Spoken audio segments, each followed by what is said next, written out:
Halo semuanya, perkenalkan nama saya Dina Arianti. Di video ini saya akan menjelaskan tentang USB, Universal Serial Bus. Topik yang akan saya jelaskan yaitu penjelasan mengenai USB, sejarah dan perkembangan USB, fungsi USB, cara kerja USB, jenis-jenis konektor USB, dan yang terakhir, kelebihan dan kekurangan dari USB.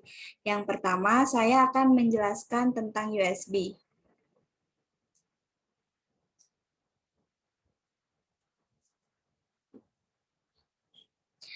USB merupakan singkatan dari Universal Serial Bus, yakni media penghubung komputer dengan perangkat elektronik lain seperti printer, keyboard, ponsel, mouse, DVD writer, dan masih banyak lagi. Ada juga pengertian USB secara istilah. USB bisa didefinisikan sebagai sebuah konektor yang memiliki peranan untuk menghubungkan komputer dengan perangkat lain. Ia merujuk pada sebuah perangkat yang dikembangkan pada tahun 1990-an. Dan ada juga penjelasan USB menurut Wikipedia, yaitu USB didefinisikan sebagai standar bus serial yang memiliki fungsi sebagai perangkat penghubung yang tidak hanya digunakan pada komputer, melainkan juga pada konsol permainan, ponsel, dan PDA. Setelah itu, saya akan menjelaskan sejarah dan perkembangan dari USB. USB ini dikembangkan oleh 7 perusahaan, yakni Intel, IBM, Dell, Compaq, Nortel, dan juga NEC. Bertujuan agar koneksi bisa lebih mudah dan dijadikan standar penghubung perangkat elektronik dengan PC atau personal komputer, untuk menggantikan berbagai bentuk konektor yang terpasang di PC dan juga untuk menyederhanakan konfigurasi perangkat lunak di perangkat yang terhubung dengan USB. Selain itu, USB juga bisa digunakan untuk mempersingkat proses transfer data dari periferal atau perangkat eksternal ke PC atau dari komputer ke perangkat.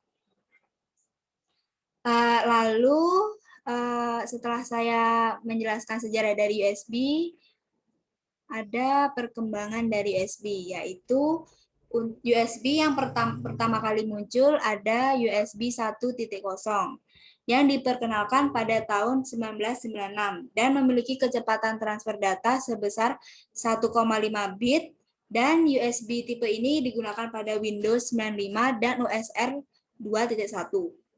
Setelah ada USB 1.0 ini, kemudian rilislah USB 1.1 yang dirilis pada tahun 1998 dengan kecepatan yang meningkat, yakni 12 bit. Lalu muncul USB 2.0 pada bulan April tahun 2000. Kecepatan transfernya 15 bit, 12 bit, 480 bit, dan kabel maksimal 5 meter. Dan USB yang sekarang ini butuh waktu selama 8 tahun. Dikarenakan USB 3.0 ini memiliki kecepatan transfer 5 bit per detik dan baru diperkenalkan pada tahun 2008. Tetapi perangkat pertama yang menggunakan USB tipe ini baru muncul pada tahun 2010. Dan kemudian ada pula versi terbarunya, yakni 3.1 yang muncul pada tahun 2013. Yang tipe ini sanggup mentransfer data per detiknya hingga 10 bit, atau 2 kali lipat dari versi sebelumnya. Itulah perkembangan dari USB dari dulu hingga sekarang. Selanjutnya, saya akan menjelaskan apa sih fungsi dari USB ini.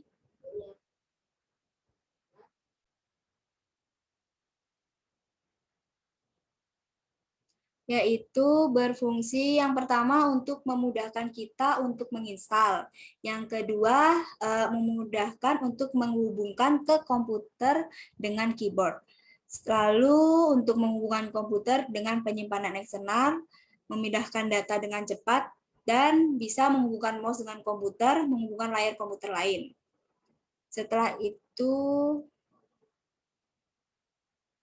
nah, dari Keberadaan USB ini, komputer memiliki beberapa keistimewaan, yaitu melalui USB, komputer bisa diposisikan sebagai sebuah host, tak hanya satu, melainkan hingga lebih dari 127 perangkat bisa kita hubungkan ke komputer hanya dengan menggunakan hub USB.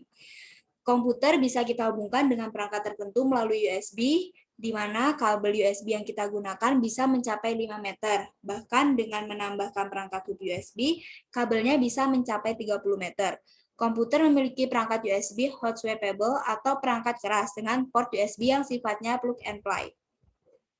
Nah, jika kamu coba buka USB, maka di dalamnya akan ada 4 warna kabel, yaitu merah, kuning, coklat, dan biru.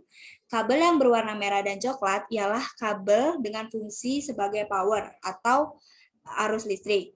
Dan kabel berwarna kuning dan biru memiliki fungsi untuk membawa atau mentransfer data. Itulah fungsi dari USB. Setelah itu saya akan menjelaskan bagaimana sih cara kerja USB ini.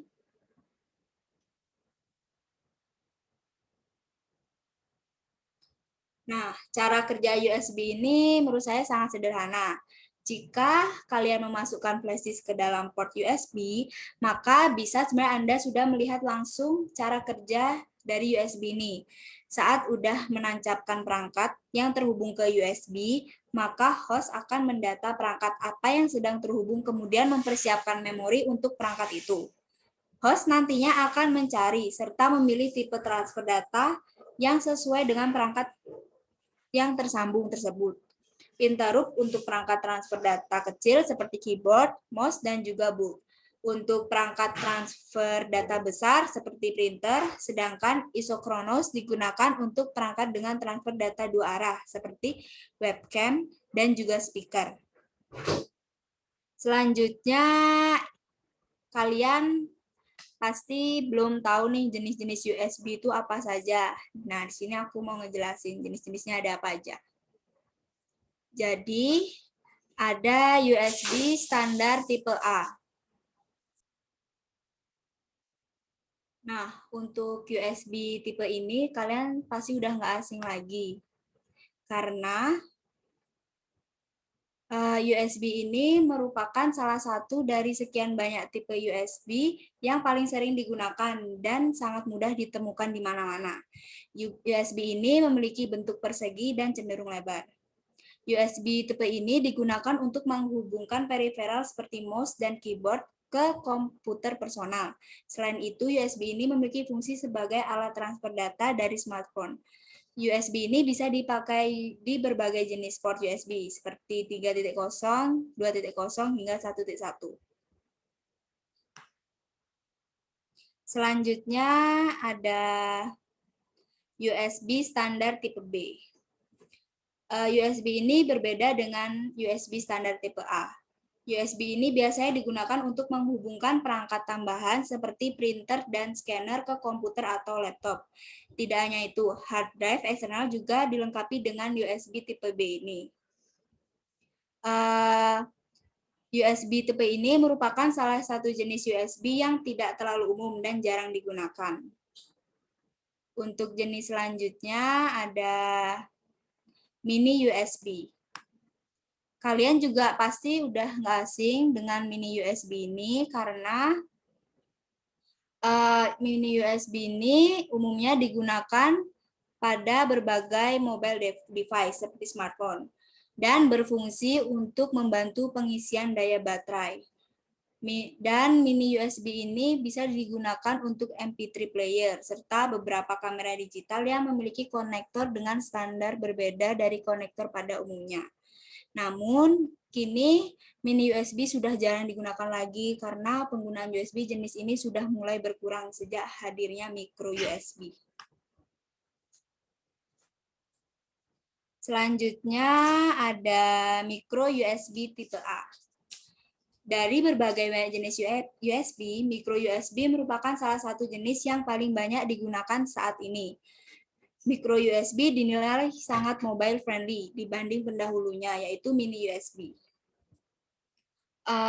Salah satu jenis dari micro USB adalah USB tipe A dan USB tipe A ini memiliki bentuk yang lebih lebar dan pipih jika dibandingkan dengan mini USB. USB jenis ini biasanya ditemukan pada ponsel kamera digital seperti PDA. Micro USB A memiliki kecepatan transfer hingga 480 Mbps. Dan jenis USB selanjutnya ada micro USB tipe B. Kedua ujung besi micro USB tipe B ini memiliki bentuk yang sedikit melengkung, sama halnya dengan micro USB tipe A. USB tipe B ini banyak ditemukan pada ponsel, kamera digital, dan PDA. Untuk kecepatan transfer yaitu 480 Mbps. Untuk jenis selanjutnya ialah USB tipe C. USB ini kecepatan transfer datanya jauh lebih tinggi dibanding pendahulunya di masa depan karena akan banyak perangkat yang menggunakan port USB ini. Dan penggunaan USB ini sudah banyak diaplikasikan di berbagai perangkat seperti smartphone,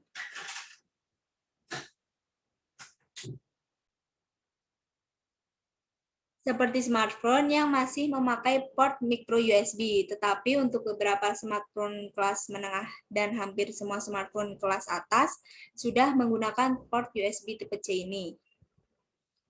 Untuk jenis selanjutnya ada USB jenis Lightning.